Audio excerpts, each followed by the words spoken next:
And to other stories, civil society groups say the $300 billion commitment by developed countries to address environmental degradation and greenhouse gas emissions in developing nations is inadequate. They said this at the post-COP29 media and CSOs engagement in Abuja. Helen Osamede-Akins reports.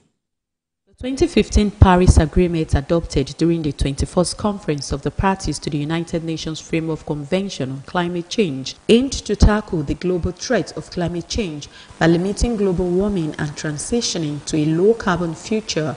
Under the agreement, developed nations commit to providing financial assistance to developing countries to achieve their climate goals. The initial target was to mobilize $100 billion annually by 2020, a goal that remained unmet. At COP29, developed nations contributed $300 billion, far short of the $1.3 trillion required annually to mitigate environmental impacts. We need to contribute. This has sparked outrage among civil society groups. When it was 10 billion, it was not met.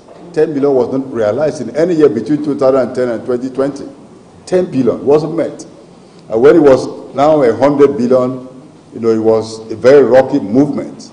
And even this 300 billion, the idea is to include innovative climate finance mechanisms. COP structure itself has become a colonial structure, and where the language of negotiation is basically English, we are beginning to lose voices of communities and the rest of them. Recommendations were made on how African continent can push for full payment of the stipulated amount needed to address climate change effectively. COP will also help us and other partners that we have the strength to help us have another interaction with our government negotiators and other critical persons in government. Let's have this conversation together. In as much as they see it as an afterthought, it is really important that we understand the gender aggregated issues of each group. They also condemned the high-level lobby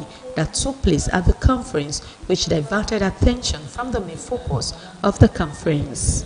Moving forward, they hope that the concerns raised in COP29 report card, particularly as it concerns the Global South, will be addressed as the region must rise to these pressing challenges. Helen Osamede-Akins, TVC News, Abuja.